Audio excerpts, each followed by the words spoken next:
Bien.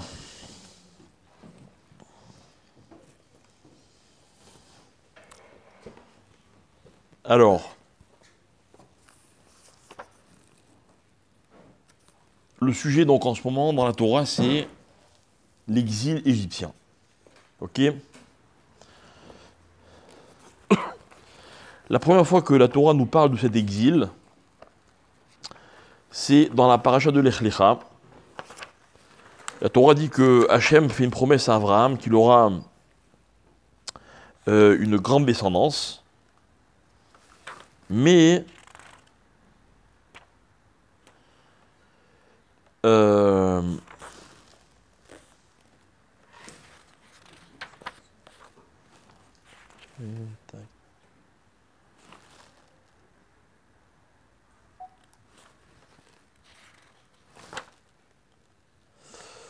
voilà.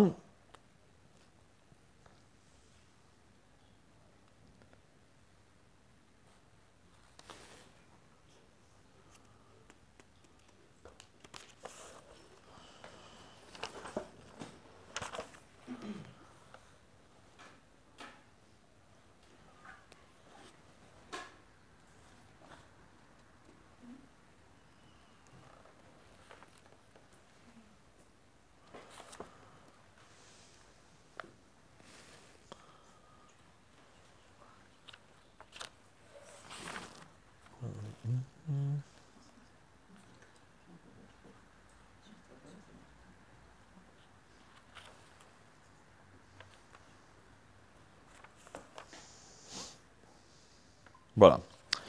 Donc dans la paracha de Lech Lecha, la Torah elle raconte que Akadosh Baruch Hu s'adresse à Abraham, il lui dit Al tira Abraham, Anochi magen lach sechacha arbe meod. N'aie pas peur, Abraham, je te protégerai toujours, tu auras une grande récompense. Alors Abraham, il lui dit Matitenli vaniolech hariri. Ok, c'est des belles promesses, mais à quoi ça me sert si j'ai pas de descendance? Alors Hachem il lui répond, il lui dit tu auras un enfant, ce sera pas celui qui t'héritera, ce sera pas ce fameux Eliezer, mais tu auras un enfant. Ok? Après, ils font ensemble une alliance, la fameuse alliance de Brit Ben à Bétarim. Ok? Et juste avant, Avram il demande à Hachem, il lui dit Vayomer Hachem, Vayomar, donc c'est Avram qui parle, il dit Hachem Elohim, Bama, Eda, Ki Irachena.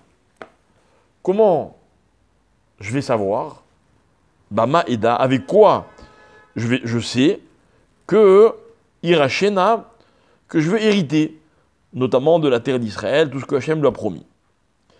Alors Hachem lui dit prends un égla méchouléget, une génie, etc., plusieurs animaux couplés en deux, bref, peu importe ce qu'on appelle Brit Ben Abetarim. Et à ce moment-là, la Torah elle dit que Abraham était très angoissé. Vetardema nafla al Avram, veine ema chashecha gdola nofelet alav. Il était dans une situation de très grande angoisse. Tardema ema chashecha gdola. Vayomer le Avram, Hachem dit Avram, il y a doa teda, qui guerre iezaracha be'eretz olaem, va'avadum, veinu otam arba meot shana. Hachem dit Avram, sache que ta descendance sera étrangère dans un pays qui n'est pas le leur, et ils seront asservis, et on les fera souffrir pendant 40 ans. 400 ans. Vegam et agoyashayavdu dananochi. Et le peuple qui va les faire souffrir, je m'en occuperai. Ve'acharechen yitz'u bichush gadol. Et à la fin, ils sortiront avec une grande richesse. Ok? Bien. Donc Hachem, il prédit à Abraham que le peuple juif va descendre en Égypte. D'accord? Est-ce que quelqu'un peut me dire pourquoi le peuple juif doit passer par la case exil? Égypte, en l'occurrence. Hein?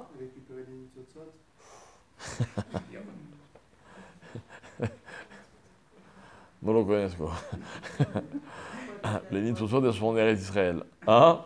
Pourquoi de 4 points de vue pour le sens de l'histoire ou pour la formation du peuple? Ce que tu veux. Ce que tu veux. Donne-moi une réponse celle que tu veux. Que tu as l'air de me demander de choisir la réponse que je veux. Donne-moi celle que tu veux.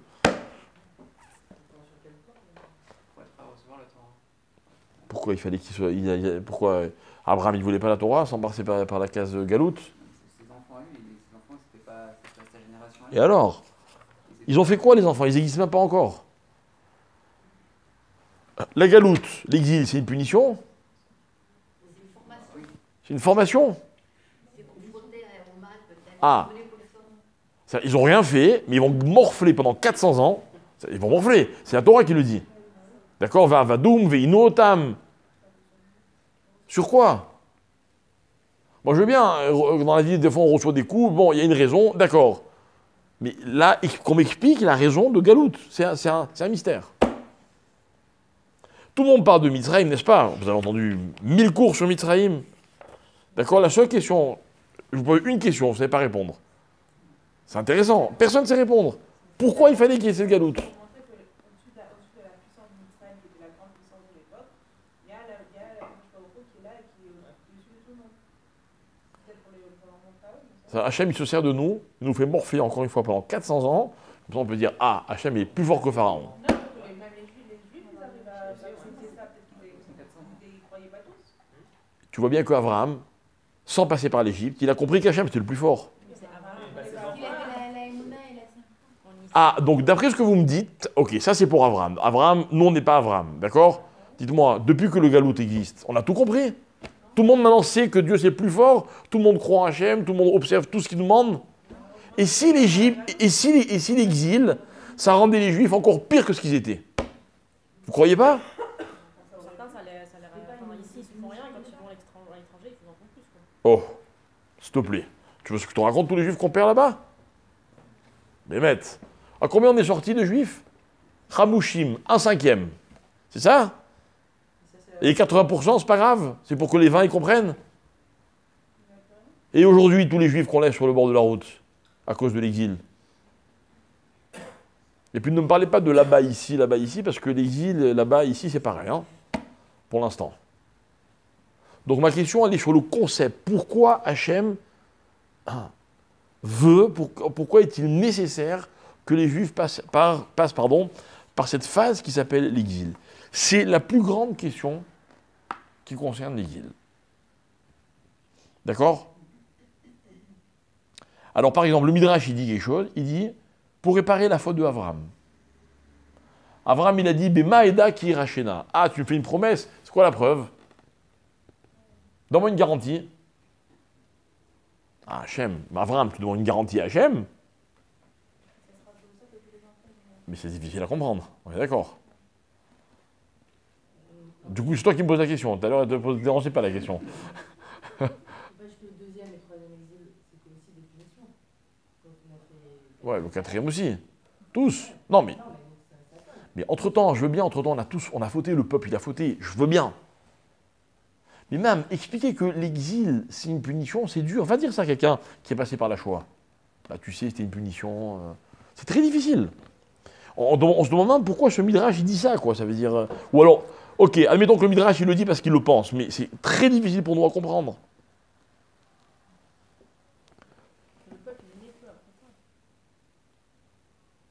Donc ma question est encore plus forte. Il n'est même pas né que déjà tu l'exiles. Alors c'est sûr qu'il y a dans l'explication qu'on va donner le principe que, je ne sais plus qui l'a dit, voilà, c'est de là-bas qu'on va naître. Ça veut dire que toujours, on l'a expliqué plusieurs fois dans nos cours, l'apparition d'une chose, d'accord, elle est toujours le résultat ça sort de quelque part.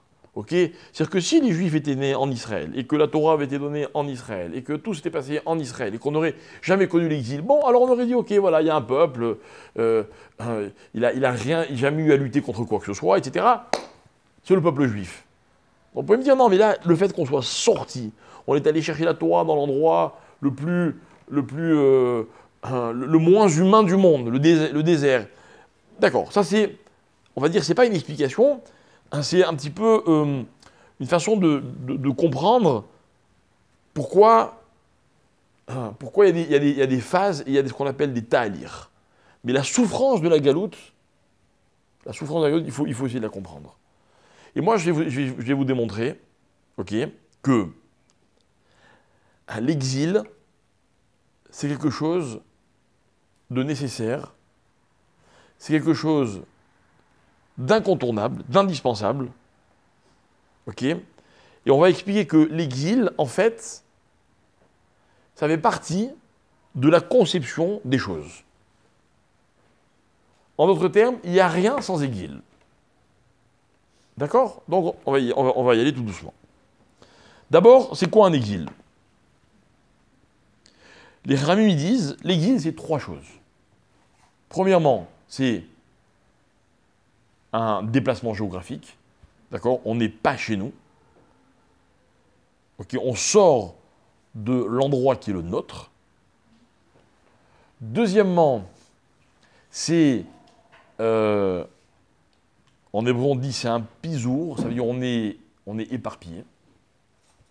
D'accord? On est exilé quand on n'est pas réunis. Comment? On va voir. Ok? Et troisièmement, on est asservi, c'est-à-dire on n'est pas libre. Ok? Donc, l'exil, c'est ces trois notions-là. Trois notions. La notion de pisour, de fait que le peuple soit éparpillé, hein, même s'il est tous ensemble, dans un endroit qui n'est pas le sien, ça s'appelle qu'il est éparpillé. Tu vois? C'est jusque le premier à ce moment-là. Que vous avez dit qu'il n'est pas chez lui. D'accord, mais le fait qu'on ne soit pas chez nous, c'est un déplacement géographique, c'est une chose. Et deuxièmement, c'est que tant qu'on est contenu dans un endroit, on n'est pas en exil.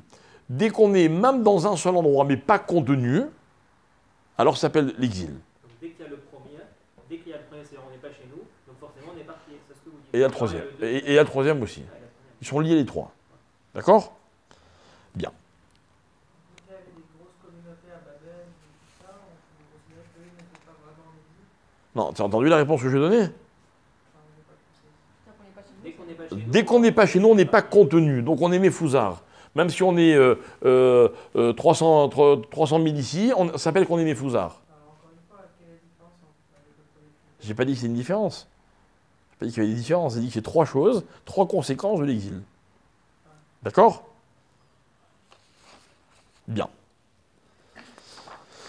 Maintenant, pour essayer de comprendre cette notion d'exil, on va donner un certain nombre on va parler de plusieurs exils. Ok? Il y a une chose qui n'a rien à voir avec un peuple, mais qui est plutôt quelque chose d'individuel, qui est en exil. Hein? J'entends pas. Ok, la shrina. C'est encore une chose, c'est vrai. Et à part la shrina, une chose qui nous concerne à tous, qui est qu'en exil. qui est exilé. Maintenant, c'est une notion qui est un peu abstraite, ça ressemble un peu à la shrina. Hein? Non, le matériel il est détruit, il n'existe pas. La Emouna, Non, la Hébrid, non, non, la Hébrid, non, non. que les doigts ils soient pareils que la religion, Que les... que la religion elle soit, que la loi de l'État elle soit la même que la. D'accord, encore une fois, tout ça, c'est des sous-chapitres de tout ce qu'on vient d'expliquer. Ok? Non, moi, je voulais parler de la Neshama. D'accord?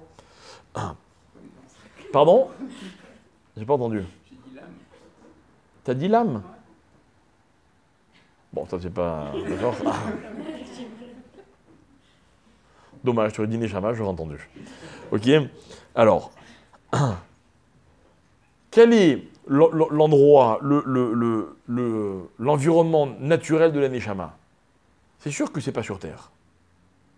La Neshama, elle a une dimension qui est complètement spirituelle, donc elle est divine. Et quand un homme naît, Akadosh Baruch Hu va unir une âme et un corps à l'intérieur d'une dimension terrestre. Donc forcément, la Neshama, elle est en exil. Donc, premièrement, elle n'est pas dans son milieu naturel, déplacement géographique. Deuxièmement, la neshama, à l'origine, l'âme d'une personne, à l'origine, elle est, on va dire, ce qu'on appelle unie, unifiée. Ok ? C'est-à-dire quoi, unifiée ? Le propre d'une âme, c'est de vouloir une chose. Le propre du corps, c'est de vouloir plusieurs choses. Maintenant, le corps, l'association du corps et de l'âme va engendrer que le corps va essayer d'obtenir ce qu'il veut sous prétexte que l'âme va en bénéficier. Donc, prenons un exemple. Si dans ma vie, je me remplis intellectuellement, je me remplis sentimentalement, je me réalise, ben évidemment, mon âme se porte mieux. Mais en réalité, l'âme, elle n'a pas forcément besoin de cette diversité. L'âme, à l'origine, il lui faut une chose. Quand elle est dans son environnement naturel, elle va se suffire de cette chose-là. Quand l'âme est sur Terre, on est obligé de diversifier les satisfactions pour que l'âme, elle en retire un certain profit. Mais ce n'est pas dans sa nature. Ok ? Si un homme, dans sa vie, pour vivre, pour s'épanouir, il a besoin de la réussite sociale, professionnelle, sentimentale, d'accord ? De bien manger, de bien tout ce que vous voulez. L'âme, elle n'a pas besoin de tout ça. L'âme, il y a une chose qui lui suffirait. Quoi ? Demande-lui à ton âme. Mais je suis sérieux, elle te le dit tous les jours, l'âme. Bah toi, moi, tout le monde. Le problème, c'est qu'on n'est pas forcément à l'écoute. Mais en même temps, c'est pas complètement de notre faute, c'est parce qu'on est dans une dimension terrestre. Et la dimension terrestre implique qu'on est sollicité par un tas de choses. Pas forcément des choses négatives. Donc l'âme, elle est obligée de se dissiper, d'accord ? Elle est mefouzeret au lieu d'être meouchedet. Et ne cherchez pas à changer les choses, parce que l'âme, elle sera meouchedet que quand elle aura quitté le corps, donc le plus tard possible. D'accord ? Bien. Et la troisième chose, c'est la servitude, à savoir que, avec tous les efforts qu'on peut faire, l'âme, dans ce monde, ne sera jamais complètement satisfaite. Vous prenez le plus grand sadique du monde, entre son corps et son âme, il y aura toujours un décalage. Mais c'est voulu, c'est le système. D'accord ? On ne peut pas remettre en question le système. Il faut l'accepter, il faut composer avec. Ok ? Donc, qu'est-ce que l'âme dit au corps ? L'âme dit au corps, moi au fond, ce que je veux, c'est une seule chose. Qu'est-ce que le corps dit à l'âme ? Une seule chose, je ne peux pas te donner. Mais je peux t'en donner plusieurs.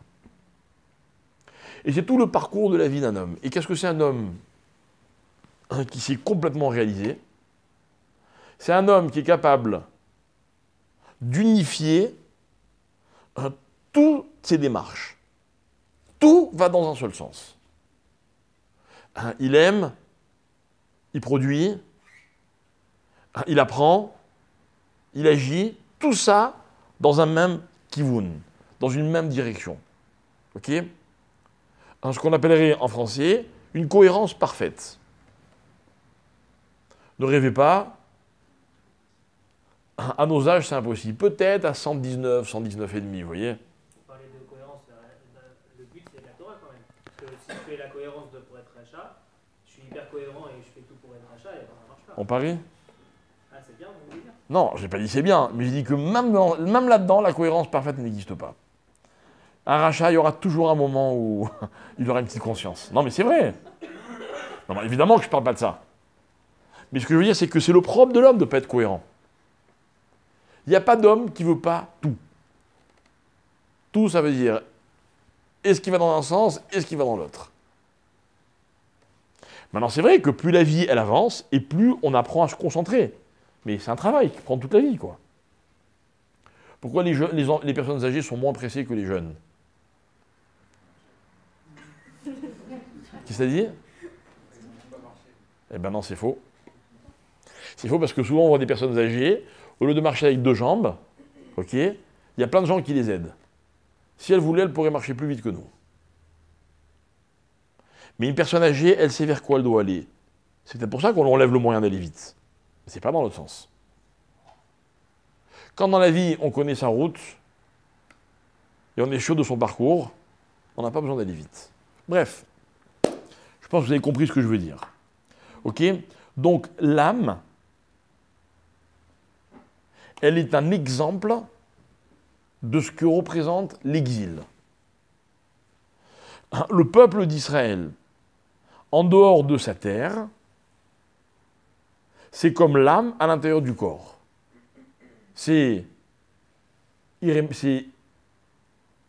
nécessaire, indispensable, ok, mais c'est un problème. C'est un problème. Vous savez, moi je dis toujours, quand on parle de quelqu'un qui est décédé, très souvent on se trompe, on dit le pauvre. Mais c'est tellement n'importe quoi de dire ça. C'est-à-dire, la Neshama, elle est tellement mieux là où elle est que quand elle est sur Terre. Personne n'a envie de faire l'expérience. C'est nous les pauvres. Les pauvres, ceux qui... Non mais c'est vrai, les pauvres, ceux qui restent. Le pauvre dans la Torah, c'est jamais celui qui quitte ce monde. C'est jamais une Neshama qui retourne dans sa dimension à elle. Ok? Bien. Maintenant, on va essayer d'approfondir un petit peu l'idée et de comprendre pourquoi ces passages-là et ces situations ambiguës qu'on a citées, donc le peuple en exil, l'âme en exil, pourquoi est-ce qu'elles sont tellement nécessaires? Alors il y a un principe dans la Torah qu'on a déjà évoqué dans nos cours, mais il y a un petit moment, ok? Toujours dans cette rencontre entre Dieu et Abraham. Rappelez-vous,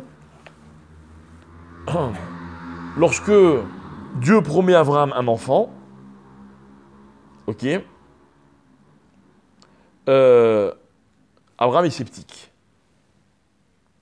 Il est sceptique parce que il y a le problème de l'âge, mais il n'y a pas que le problème de l'âge. Abraham, il a l'impression que c'est pas comme ça que les choses devront se dérouler. Alors la Torah elle dit, Vayotse oto achutza. Hachem est sorti avec lui à l'extérieur. Vayomer abetna shamayma uspor akochavim. Et Dieu dit à Abraham, regarde le ciel et compte les étoiles.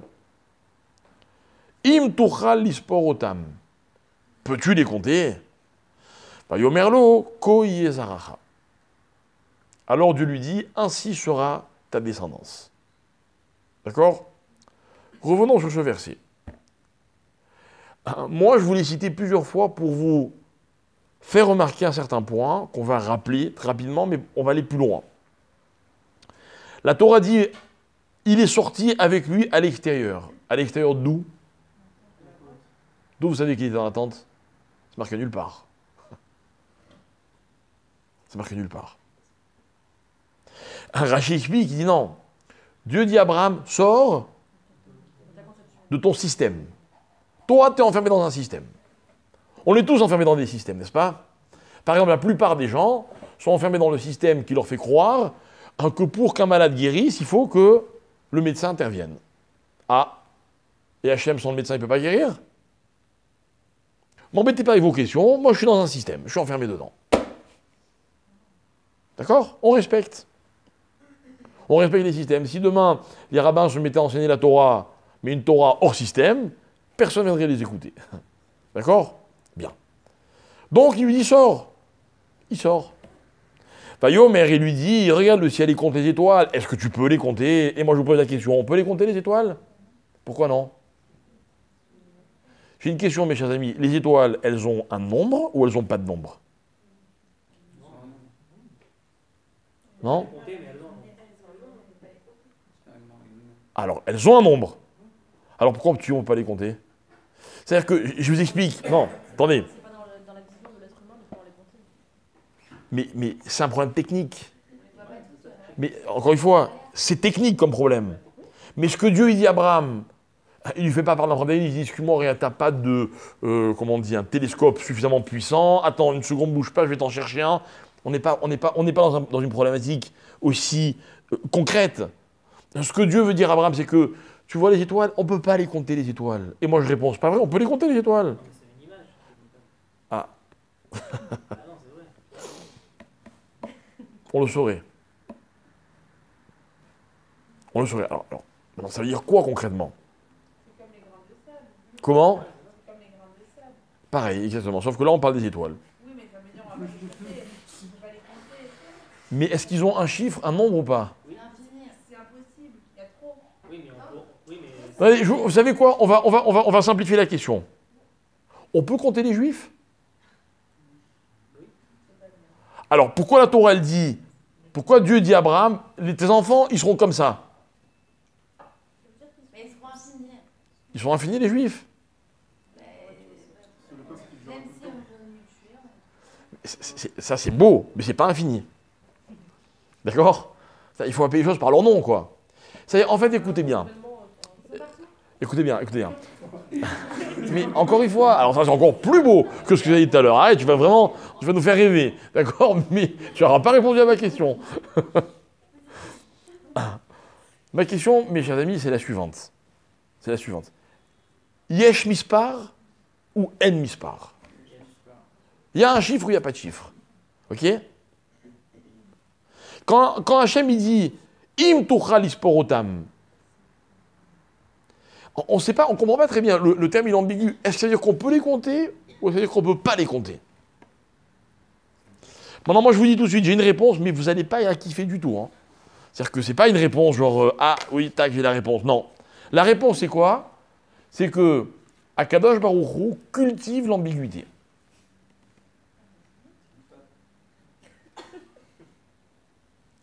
Regarde, ou tu dis fort, on fait tous un kiff, ou alors on ne nous fait pas rêver comme ça.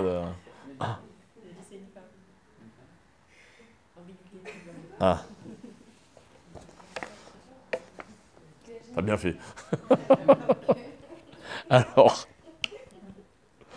ce que moi je veux dire, c'est qu'à Kadosh Baruch Hu, on a l'impression qu'il nous dit deux choses contradictoires. D'accord?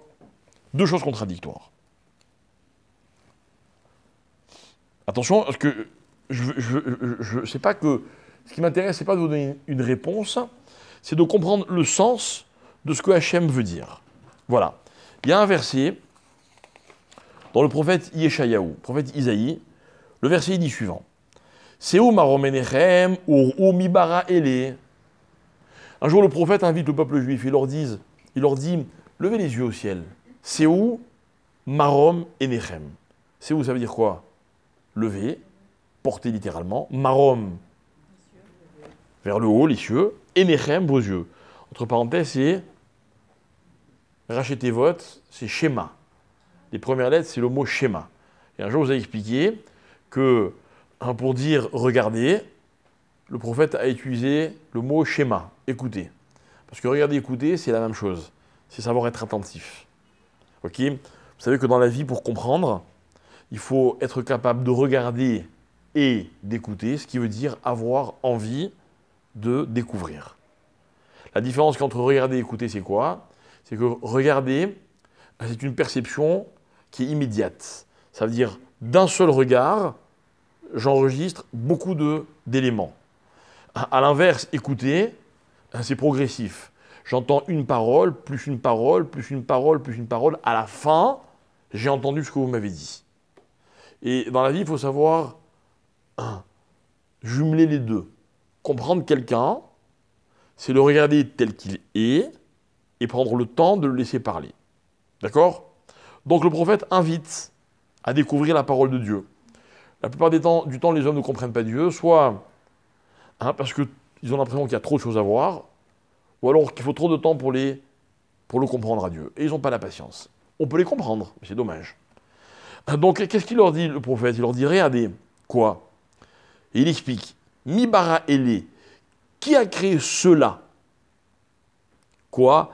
Amotzi bemispar tsevaam les roulam bechem ikra. Et le texte explique, et il dit, quand tu lèves les yeux au ciel, tu vois une myriade de soldats, tsevaam, une armée.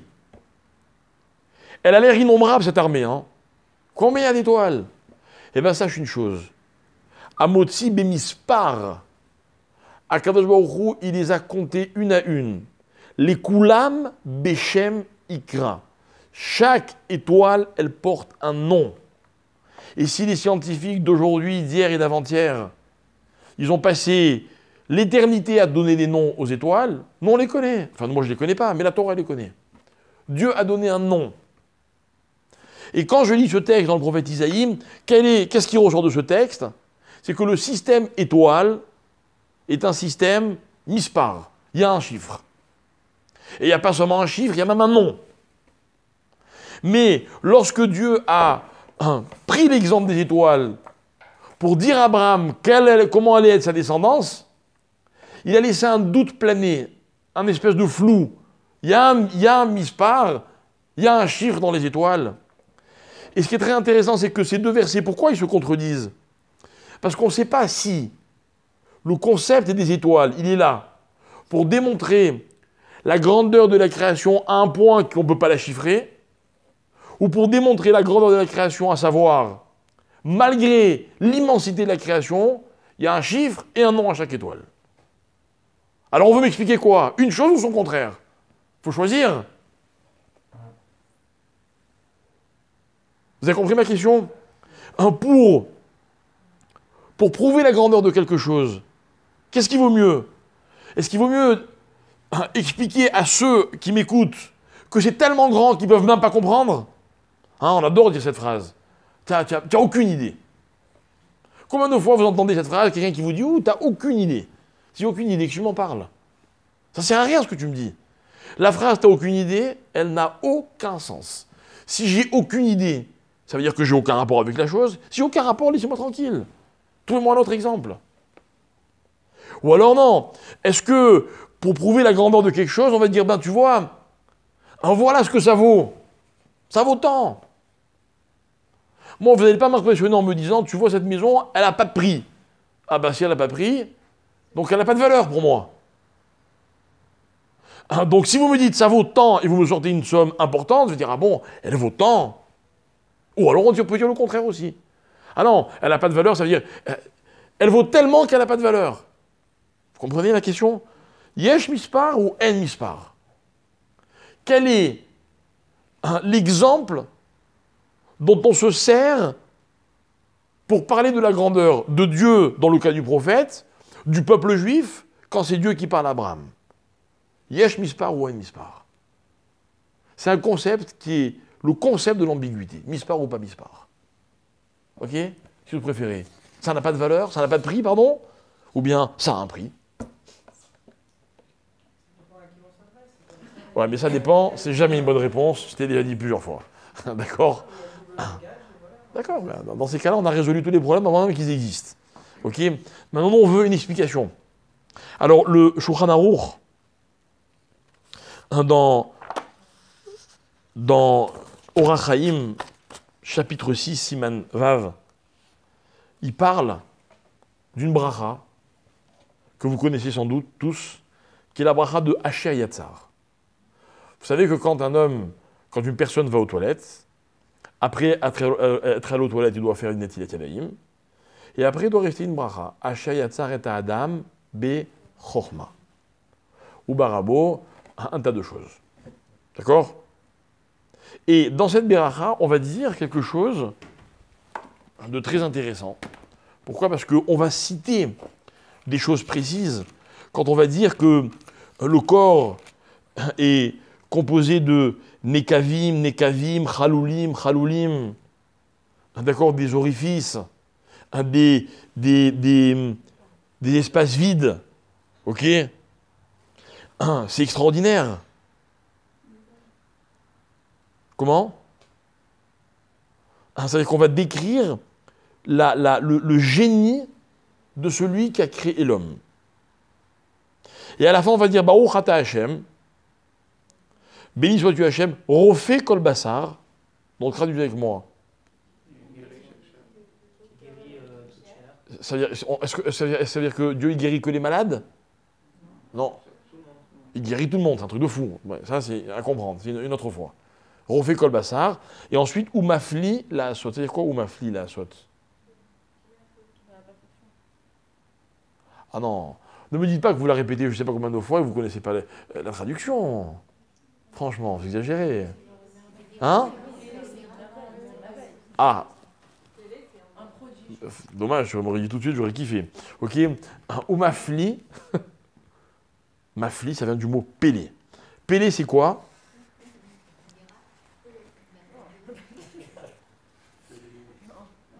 Hein? Un miracle, c'est Ness. De. Voilà, j'aime bien ce qu'elle dit. Improbable. Pas mal pour l'unième tentative. Ça veut dire, j'avoue dans cette bracha que le corps, c'est quelque chose de pélé. Pélé, c'est improbable. Ça dépasse l'entendement.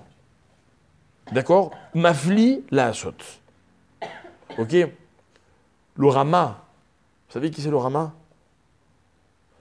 Le Rama, il s'appelait Rabbi Moshe Isserlis.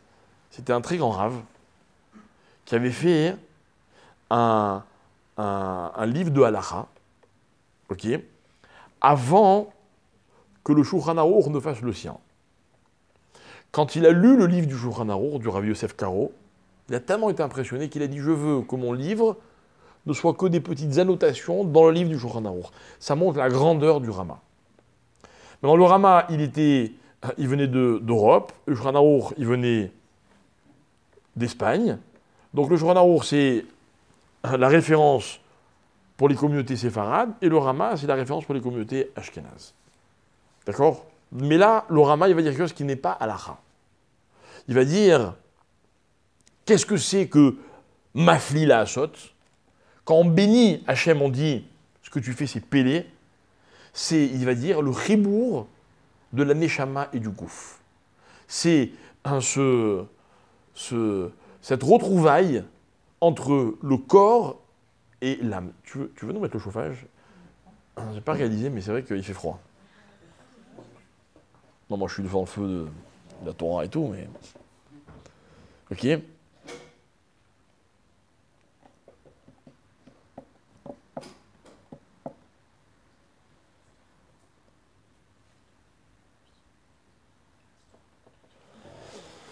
Alors, bonsoir.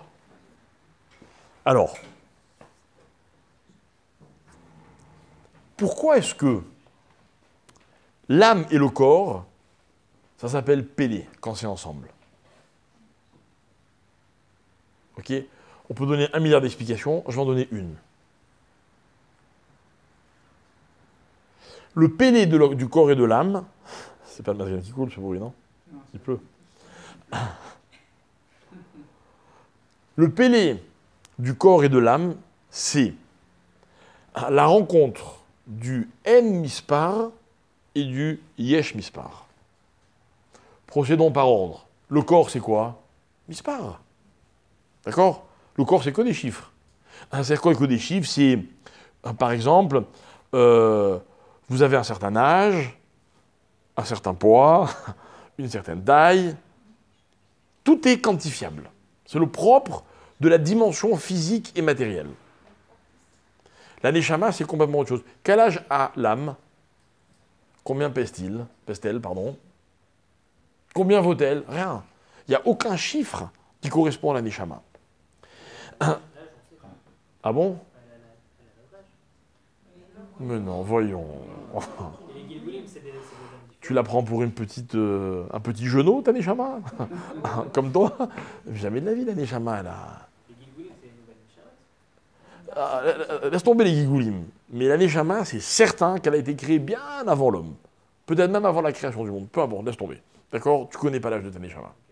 D'accord? Et surtout, tu ne connais pas la durée de son existence. Mais c'est pas qu'il n'y a pas de durée, c'est que ça n'a rien à voir. Ce sont deux notions qui n'ont rien à voir, qui ne peuvent pas s'accorder. Et le propre de la neshama et du corps, hein, c'est comment concilier ce en mispar avec ce yesh mispar. D'accord? Y a-t-il une réponse à cette question, mes chers amis? C'est merveilleux. Merci. Enfin, quelqu'un... Ah, purée, ça fait 1 heure que je me tue. Enfin, merci. Vraiment, moi aussi, je trouve ça fabuleux. Bon, j'avais peur de ne pas réussir à vous communiquer. Apparemment, il y a des concentrés et des moins concentrés. Bien. Là-bas, au fond de la salle. Non, je plaisante. Alors, écoutez bien. Je vais vous dire où se rencontrent ces deux dimensions. D'accord? Et là, moi, personnellement, je vais faire un kiff. Change le mispar de la... Non, mais là, elle n'a pas démarré.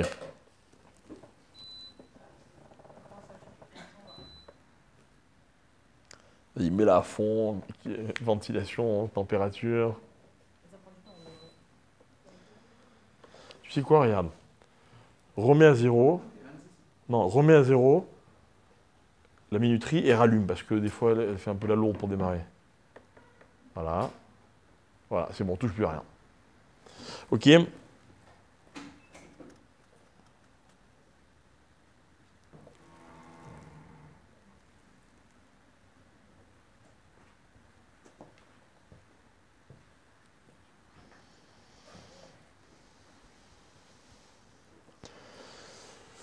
Alors voilà. Le chiffre, oui. Juste pour être bien, moi j'ai toujours cru que le corps, il était. C'est l'âme qui disait au corps quoi faire. Et là j'ai l'impression que de ce que vous dites, c'est comme si le corps avait sa volonté et l'âme a une autre volonté. Le corps, c'est pas l'expression de l'âme. Je vais te poser une seule question. Tu as déjà fait une avéra? Je connais la réponse. On a tous fait des avérotes. C'est la Neshama qui t'a dit de la faire? C'est sûr que non. D'accord? Maintenant, tu veux que je te donne une autre question? Tu as déjà fait une mitzvah? Je connais la réponse. C'est ta Neshama qui t'a dit de le faire? Non. Parce que sinon, tu n'aurais aucun mérite. Maintenant, évidemment que la Neshama, elle veut que tu fasses des mitzvot, mais ce n'est pas elle qui te dit quoi faire. Voilà pourquoi des fois on fait bien et des fois on ne fait pas bien. Ok? Bien. Alors, on va commencer comme ça. Notre approche enfin, le début de la réponse, c'est quoi? C'est que les maasé, à quoi servent les chiffres? À quoi servent les chiffres? Par exemple, voilà, imaginez quelqu'un, il est très riche. On lui dit, monsieur, bravo, Mazel Tov, vous êtes devenu très riche. Quelle est la première question qu'il va poser? Combien? On va dire, monsieur, qu'est-ce que vous foutez? Qu'est-ce que ça change? Je vous dis que vous êtes très riche. Ah, maintenant, il va insister. Et je vous demande pourquoi il veut savoir le chiffre. Expliquez-moi, c'est très simple. Qu'est-ce que j'aimerais que tu sois riche? Connaître l'étendue de sa richesse. Ouais, pour savoir dans quelle sphère il se trouve. Dans les chiffres. Qu'est-ce que je peux acheter avec? Mais voilà, je te dis, tiens, tu peux acheter. Dis-moi ce que tu veux. Un avion, tu peux. Une voiture, tu peux. Un bateau, tu peux. Tu peux.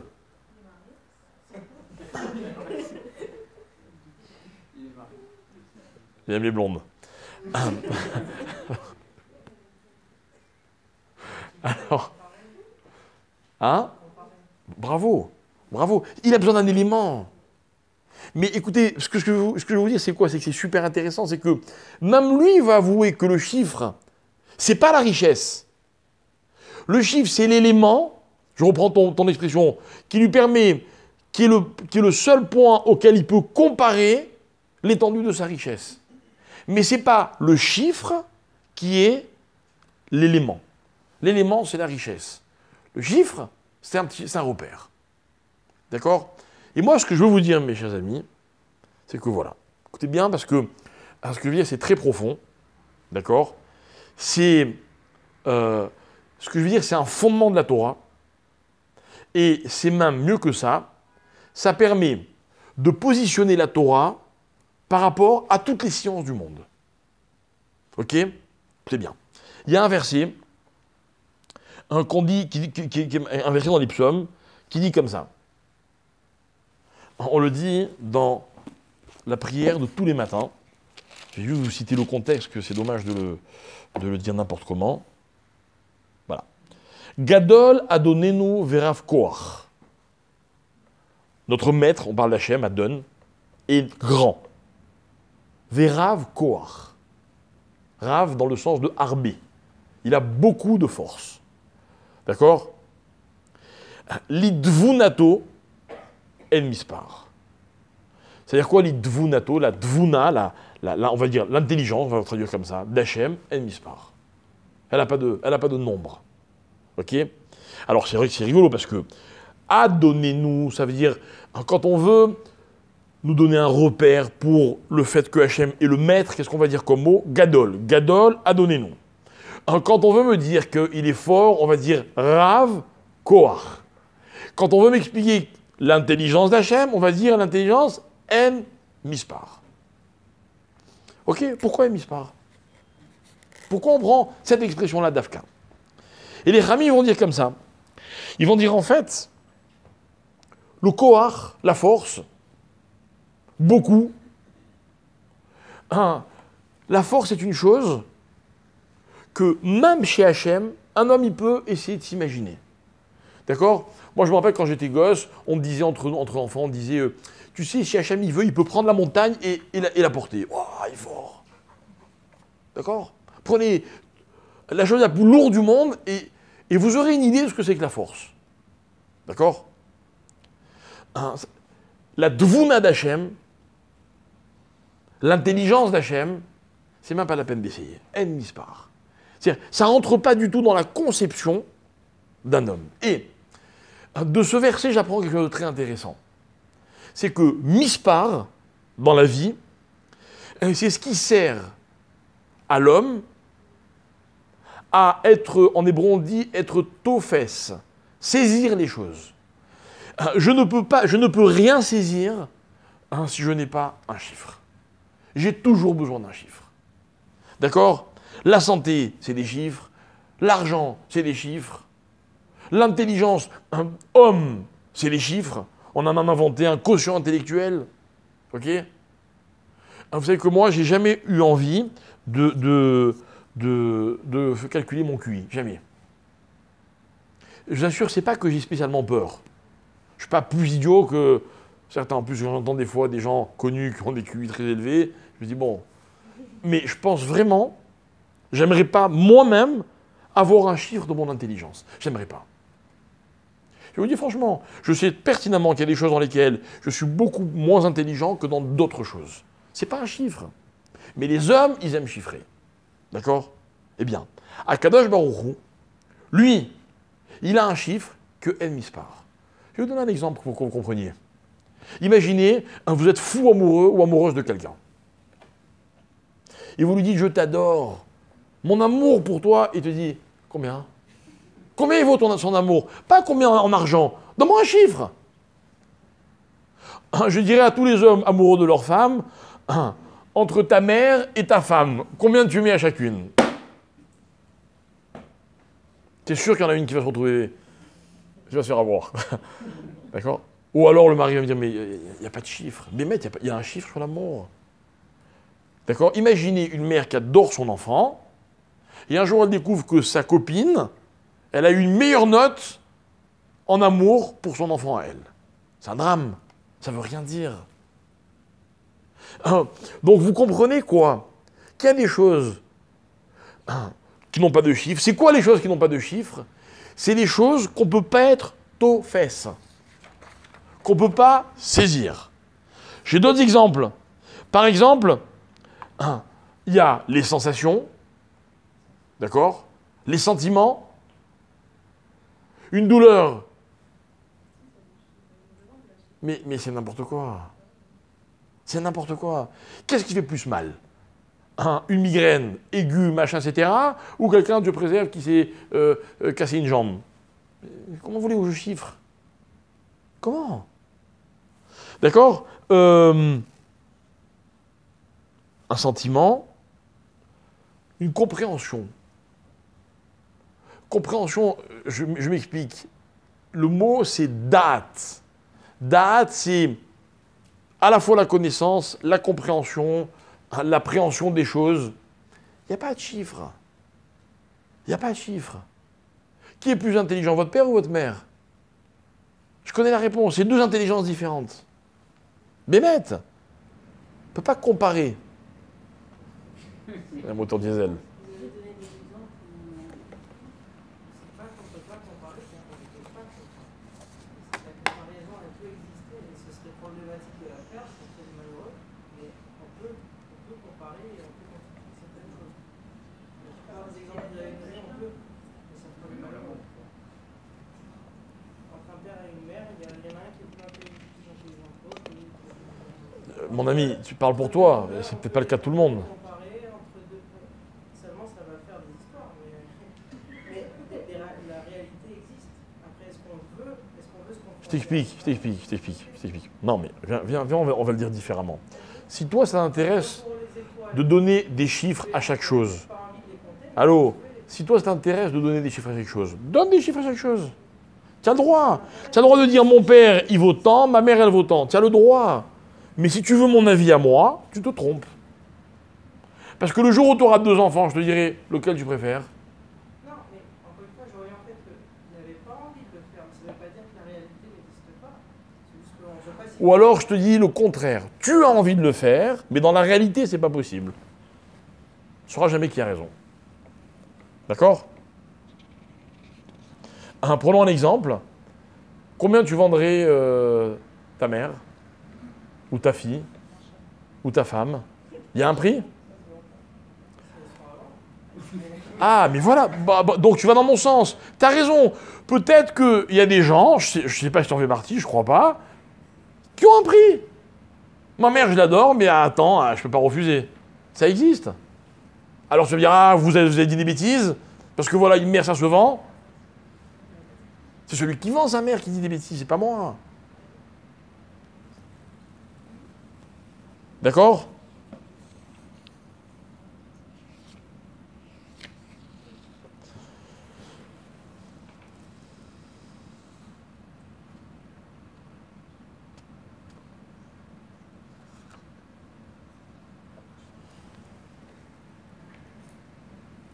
J'ai un autre verset dans les psaumes.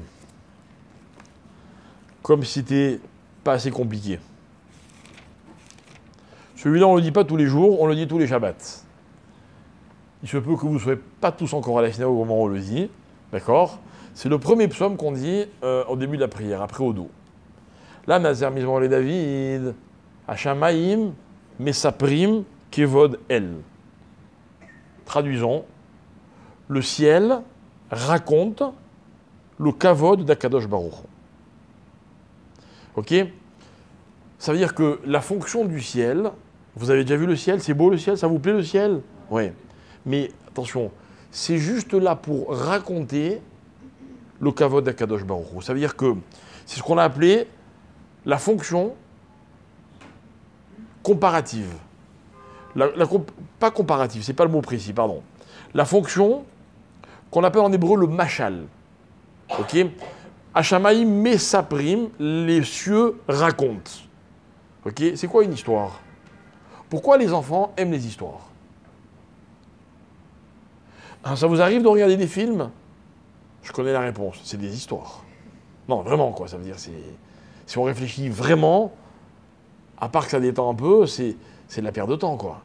Vous avez des gens qui peuvent discuter des heures sur le rôle de tel acteur, est-ce qu'il a bien joué, l'histoire, est-ce qu'elle était bien. Alors que une fois qu'on est sorti du film, il n'y a plus rien qui existe, quoi. C'est ainsi pour. C'est ainsi pour. Comme un petit enfant, il aime une histoire, un grand enfant, il aime aussi des histoires. Elles sont un peu différentes, mais ça reste des histoires. Le sipour, écoutez bien, il n'a pas de réalité en soi. Mais il m'amène quelque part. C'est-à-dire qu'il est un indice qui me permet de. Quand je vois un film romantique, émouvant, touchant, je ressens quelque chose. Mais je ressens rien pour l'histoire elle-même, puisqu'elle est fausse. Non, mais elle évoque quelque chose en moi. Voilà ce que c'est que sipour. Sipour, à l'origine, dans la Gemara, il y a beaucoup de sipourim. Mais quand la Gemara raconte un sipour, c'est pas pour faire rêver les gens. Quand la Gemara raconte un sipour, c'est pour expliquer une chose qu'on ne peut comprendre des fois que par un sipour. Le synonyme de sipour, pas au niveau grammatical, mais au niveau de l'esprit, c'est le machal. C'est quoi le machal? La parabole, l'exemple. Ok? Le roi Salomon, il a fait un livre qui s'appelle Michelet. Michelet, ce sont les paraboles, les exemples. Le livre de Michelet, il va parler de plein de choses. Par exemple, il parle de la femme, le livre de Michelet.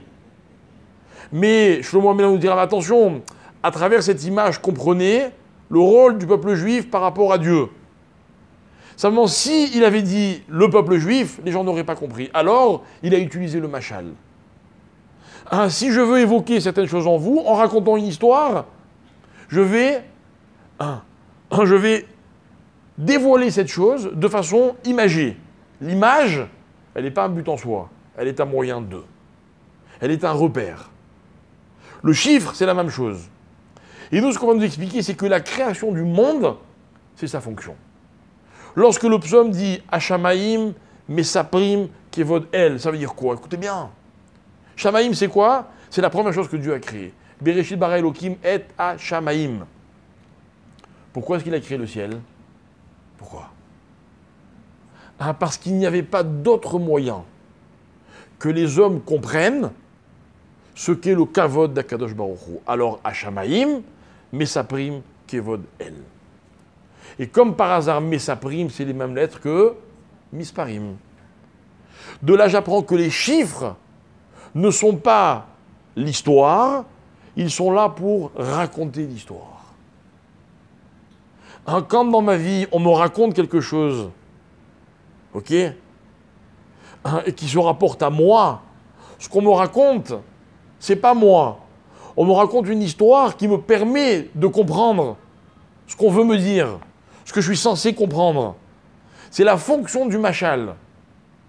Et si je vous explique quelque chose et que vous ne le comprenez pas, et que j'utilise l'allégorie, et que vous ne la comprenez pas, eh bien je vais vous donner encore une allégorie, et encore un machal. Et le monde, il est plein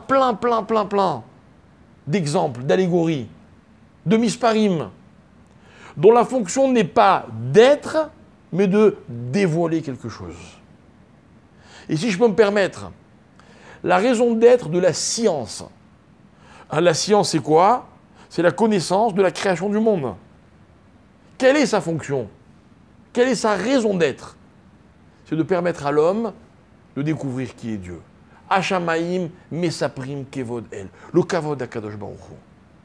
Et moi, j'ai toujours aimé les grands médecins capables de dire, grâce à la médecine, je me sens plus proche de Dieu. Et normalement, il n'y a pas de scientifique sensé qui devrait ignorer ce que je viens d'expliquer. La science, c'est quoi? La science, ce sont des indices, des méchalim qui me permettent de comprendre quoi? Toutes les sciences ensemble, elles me permettent de comprendre quoi? Elles me permettent de comprendre qui est Dieu. Qui est Dieu? Et c'est quoi la vie? La vie, c'est une personne, excusez-moi l'expression, qui va aux toilettes et qui ressort et qui dit « Mafli la saute ». Ah, c'est juste là-bas que tu as découvert le génie d'Hachem? Non, non, c'est là-bas aussi. C'est là-bas aussi. Et il n'y a pas d'expérience de la vie, aussi simple soit-elle, dont le but, par un chiffre, ça veut dire quelque chose de rationnel qui ne me permette pas de découvrir mieux qui est Akadosh Baruch Hu. Et lorsque Dieu fait sortir Abraham et qu'il lui dit « Tu vois le ciel ?» Il lui dit « Voilà, ça, c'est l'irrationnel. Et toi, tu es le rationnel. » Et bien le rationnel, un jour, il sera comme l'irrationnel. On comprendra qu'il n'a pas de valeur. Il a trop de valeur. Trop. Quand un jour on est venu me voir en me disant « Mais dis-moi, les fameuses diplées d'Égypte, mais on peut les expliquer scientifiquement. » J'ai demandé « Tu veux prouver quoi avec ce que tu viens de dire ?» Ben, tu vois, c'est pas grâce à Dieu. J'ai répondu « T'as rien compris. » Quand un jour on est venu me dire « Dis-moi, les diplées, on peut les expliquer scientifiquement » et que j'ai dit « Tu veux me dire quoi ?» Qu'on m'a dit « Ben, Je veux dire que, finalement, la Torah avait raison. C'est Dieu qui maîtrise la nature. J'ai dit, j'ai tout compris. C'est-à-dire que, loin de moi l'idée de rejeter l'intelligence et le génie de la science. Juste qu'on m'explique à quoi elle sert. Qu'on m'explique à quoi elle sert. La fonction qu'on peut lui donner, c'est quoi? C'est Hachamaïm, mais sa prime Kevod El. Le chiffre, il est une histoire qui raconte une réalité. Ne nous égarons pas. L'histoire et le chiffre ne sont pas la réalité. Non, ils en sont les indices que l'homme peut comprendre. Le chiffre, il permet à l'homme d'être tofès, de saisir le fond de l'histoire, la réalité des choses. Si un jour, on me dit j'ai mal entre 1 et 10, j'ai mal à 8, 8, c'est pas une douleur. Pas une douleur. Mais je comprends que la personne, elle a voulu me dire quelque chose. Elle a voulu. Si un jour quelqu'un me dit voilà ma mère à combien je suis prêt à la vendre, elle a voulu me dire quelque chose. C'est pas la réalité. C'est comme si un père ou une mère me disait je préfère cet enfant que cet enfant. Non, il a envie de préférer, mais c'est pas la réalité. C'est faux. C'est un petit peu comme si quelqu'un me disait j'aime ma femme, mais ça je suis pas prêt à accepter. Je répondrais donc tu l'aimes pas. Parce que aimer c'est pas un chiffre quoi. Il faut accepter que dans la vie il y a des choses qui ne rentrent pas dans les chiffres. Mais les chiffres sont là pour nous le faire comprendre. Ok? Alors voilà. Si vous m'avez bien suivi, ok? Je vais expliquer maintenant, on va arriver à notre conclusion.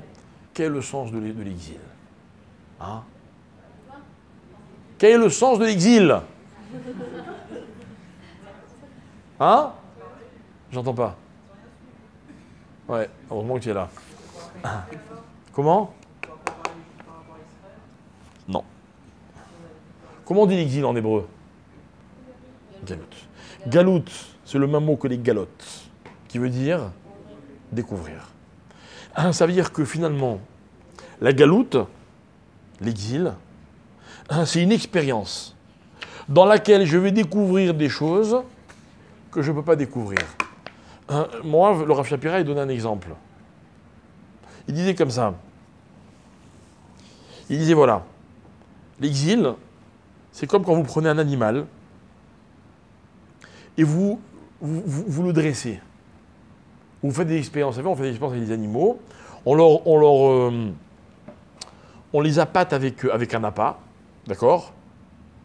Et l'animal, il va essayer de s'emparer de cet appât. Il ne va pas réussir. Et on va étudier leur comportement. Ok? Et en fait, qu'est-ce qui se passe? Il se passe que l'animal, lui, il croit qu'il est dans une certaine réalité. Mais nous, quand on le regarde de l'extérieur, on voit que cet animal, il n'est pas dans la réalité. L'animal, il est dans ce qu'on appelle galoute. Il n'est pas dans son élément naturel. On l'oblige à faire, on le conditionne pour faire une chose. Il ne va pas vers sa vraie volonté. Ok? Mais si l'animal, il atteint les objectifs qu'on lui a donnés, alors, libération. Et il va se rendre compte qu'il peut enfin attraper cette carotte, ou je ne sais pas ce que vous voulez, qu'on lui a fait miroiter. Ok? C'est quoi l'exemple? Alors écoutez bien. Dans la paracha de cette semaine, il y a un verset. J'aurais pu commencer par là, mais je vais choisir de finir par là. Dans lequel, Moshe Rabbeinu, on a l'impression qu'il se révolte un peu. Dieu l'a demandé d'aller parler à Pharaon pour qu'il libère les Juifs d'Égypte. Et Pharaon lui dit, vous avez le temps de penser à la liberté, il leur a rajouté du travail. Lorsque Moshe sort de chez Pharaon, il se fait maudire par tous les Juifs. Vous imaginez le malaise de Moshe. Et Moshe, il se tourne vers Dieu, et qu'est-ce qu'il dit à Dieu? Il dit, mais Hachem, je t'avais dit que je ne voulais pas y aller. Pourquoi tu m'as envoyé? C'était pour faire du mal au peuple juif, pourquoi tu m'as choisi à moi? Alors Dieu lui dit, non, t'inquiète pas. Maintenant, tu vas aller au Pharaon, tu vas lui dire ça, et il va t'écouter.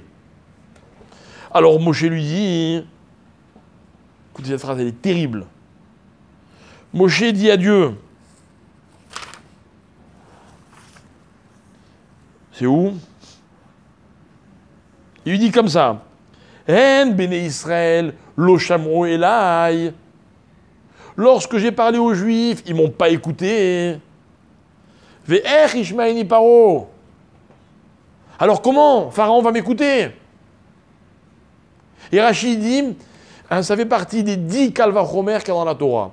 10 fois dans la Torah, il y a cette règle. Vous connaissez la règle de Kalvachomer? Si déjà ceci, à plus forte raison cela. Alors Moshe dit à Dieu, si déjà les Juifs ne m'ont pas écouté, à plus forte raison, Pharaon ne va pas m'écouter. Pourquoi? C'est quoi le Kalvachomer?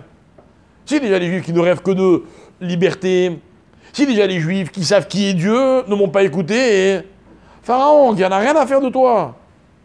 Et pour qui la situation est très bien comme elle est, tu veux qu'il m'écoute? Et les Khamim me demandent, mais c'est pas un bon Kalvachomer du tout. La logique de Moshe, elle est perfectible. Pourquoi? Pourquoi elle est perfectible? Parce que le message, il n'était pas pour les Juifs. Les Juifs, c'est sûr qu'ils veulent sortir, mais ils veulent sortir tout de suite. Le message était pour Pharaon, à qui on a dit, attention, hein, tu ne veux pas écouter Dieu, tu vas souffrir. Ce qu'on leur a dit aux Juifs. La comparaison, elle n'est pas bonne. On ne peut pas comparer l'attitude des Juifs à l'attitude de Pharaon. Et Dieu, hein? C'est pas le même message. C'est pas un message pour les Juifs. Les Juifs ne leur disent pas, vous allez galérer, vous allez sortir. Ils vont pas, quoi, je galère pas assez? Mais par contre, le Pharaon, lui, il peut comprendre que Dieu lui dise, attention, si tu ne m'écoutes pas, tu vas passer un mauvais quart d'heure. Qu'est-ce que veulent nous dire les Juifs? Que nous dit la Torah? Qu'est-ce que veut dire Moshe? Moshe, il veut dire comme ça, il veut dire que, après l'exil des Juifs, ils devraient comprendre, hein, quand on leur parle de liberté. Hein, parce que l'expérience de l'exil aurait dû avoir sur eux un impact. Lequel? Que maintenant Dieu est arrivé qui va les sauver. C'est quoi l'exil? Mais là, ils vous disent que c'est l'exil. Ce que je veux dire, c'est dramatique. L'exil, c'est quand un homme est dans une situation dans laquelle il comprend qu'il n'y a que Dieu qui peut l'aider. Tant qu'une personne n'est pas convaincue qu'il n'y a que Dieu qui peut l'aider, elle n'est pas au fond de l'exil. Elle n'est pas tout au bout. Ben oui, parce qu'il a d'autres solutions. Quand un homme dans la vie, il a une frustration, il a une souffrance, il a une épreuve, ce que vous voulez, et qu'il croit qu'il n'a pas forcément besoin de Dieu, il peut s'en sortir. C'est pas de l'exil. Ben vas-y, bats-toi, sors. Sors de cette situation. Tu peux, vas-y. Hein, mais lorsqu'un homme il est dans une situation où il se rend compte qu'il n'y a aucune solution, il n'y a que Dieu, ça, c'est l'exil parfait. Parce que lui, il ne peut rien faire. Il dépend du bon vouloir de Dieu. D'ailleurs, lorsque les Juifs se sont révoltés contre Dieu, Dieu l'a bien pris. C'est normal. Mais ils ont eu le mérite de se tourner vers Dieu. Hein, ça veut dire qu'ils ont compris qu'il n'y avait que Dieu qui pouvait les sauver. Donc, Moshe Rabbeinu, il dit, mais alors, Israël, ils auraient dû sauter sur l'occasion quand je suis venu les voir. Et tu vois bien que quoi? Qu'ils n'ont pas accroché. Alors tu veux que Pharaon, hein, qui a encore moins envie d'écouter Dieu, il m'écoute à moi. Et en fait, ce que je veux dire, mes chers amis, c'est ça. C'est que, regardez bien, on va expliquer, et c'est la fin de notre raisonnement,